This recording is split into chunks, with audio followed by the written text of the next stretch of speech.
So we've looked at setting up bones and binding artwork to them, but now let's look at some of the cool features that your bones can have that will make your animation process easier. First, I wanted to explain a couple terms that are important when you're talking about rigs. Those are inverse kinematics, or IK, and forward kinematics, or FK. By default in Moho, when you make a chain of bones like we've been doing with a parent-child relationship, it automatically makes it an IK chain. That means by selecting the end bone on the chain, you can drag it where you want it, and it will automatically rotate the parent bones in the chain. This is inverse kinematics. By the way, notice that when you have a branch in your skeleton, like the shoulders branching off the spine here, that joint gets treated as the root of the IK chains. Next, when you're on the timeline animating, you could also work the opposite way, either using the Bone Transform tool or by holding Alt with the Manipulate tool, and just rotate one bone at a time going down the chain. This is forward kinematics. In general, it's going to be faster and more natural to use IK, but you might find things behave weird, like limbs bending the wrong way. So to help with that, we can add some constraints to our bones to make them behave in a more predictable and powerful way. First, use the Select Bone tool, and you can select a bone or select several bones. Then up here on this drop-down, you have a bunch of parameters you can set. Let's start with the angle constraints. These define how far you can rotate a bone in either direction. So like for the wrist here, we never want the hand to be able to double back onto the arm, so we can set its range of motion with the angle here. And you can see the limiter line represented on the bone. Then when we use the IK chain, it's not going to ever go the wrong way. Next, there are cases where you might want to enable an independent angle. So for example, if I enable it on the foot bone, the foot will maintain its angle relative to the stage even if we move the rest of the leg. You can still animate that bone's rotation directly if you want, but it just won't get rotated by moving its parents. Next, there's a really cool setting called Squash and Stretch Scaling. With this enabled, when you're animating and you use the Transform Bone tool to shorten or lengthen a bone, the artwork bound to that bone will have a squash and stretch effect. This value here determines the strength of that effect.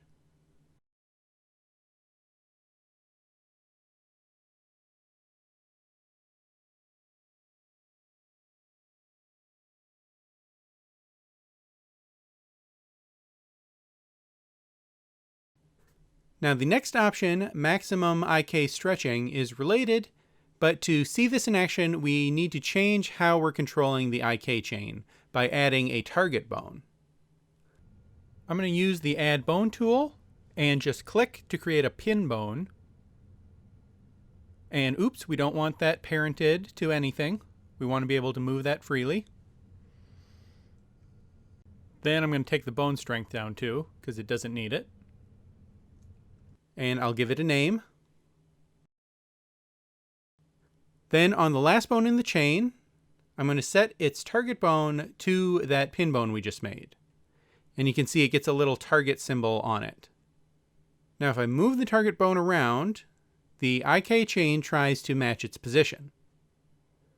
Then if we select the bones and increase the maximum IK stretching higher than 1, and let's also turn on Squash and Stretch too. Now when we move the target bone, it lets the arm stretch a little farther than normal if we want.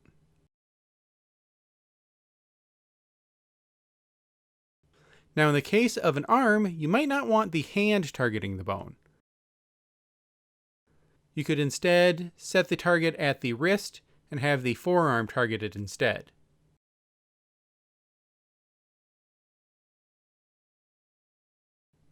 Now you can stretch the arms and still have the hands free to rotate however you want. And if you do intend to control an IK chain in this way, you can select the bones for the chain and set them to shy bones. This just hides them to make your display less cluttered. To show bones you've set to shy, go to Bones, Show Hide Shy Bones. Also notice that if you move the root bone of the character, the target bones don't move with it, if it's not parented to the root. This makes target bones really useful for legs. Say I set up some target bones for the legs. In this case, I'm drawing regular bones instead of pin bones to make them easier to grab. With those set as targets, I can position the feet, and then even when I move the root bone, they stay in place. This is really useful for doing walks or jumps or anything where you want the foot to stay planted on the ground for part of the animation. Next, there's this checkbox here for ArcIK Solver. This is most relevant for cases like this where you have a chain of 3 or more bones. So by default, when you have a chain of bones and you adjust it from the end, most of the bend will come from the point at the end you have selected and gradually work its way up the chain. However, if the bones are set to use the ArcIK Solver, it makes the bones a little more rigid, so the bend gets pushed back to the root and spreads out along the bones more. I'll warn you that the ArcIK Solver can be kind of unpredictable.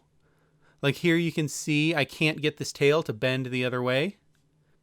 I would recommend avoiding this and try using the other techniques we'll cover to get the results you want. The next constraint you might want to put on a bone is ignored by inverse kinematics. So remember, when you have a branch in a bone chain, that joint where the branch starts will get treated as the root for the IK chains that branch off from it. So for this character here, there is a bone chain for the head and neck, but it stops at the shoulders, so basically you can't move the spine by pulling on the head. However, if we wanted to be able to do that, we could select the 2 shoulder bones and enable ignored by inverse kinematics. And now the head IK chain will run all the way down to the hips. However, now those shoulder bones won't be moved by the IK chains of the arms either, which is actually probably better for this case anyway. You would just have to rotate them directly when you want them to move. Next, we have drop-downs here for control bones. These can be useful when you get into more complicated rigs, but the idea behind them is very simple. It's just a way to make one of these properties of a bone be controlled or influenced by another bone. This is generally either to make controls that are easier to work with in cases when grabbing parts of a character directly would be tricky, or you can use these to make certain animations happen automatically. For example, I have this bone chain set up for this chameleon.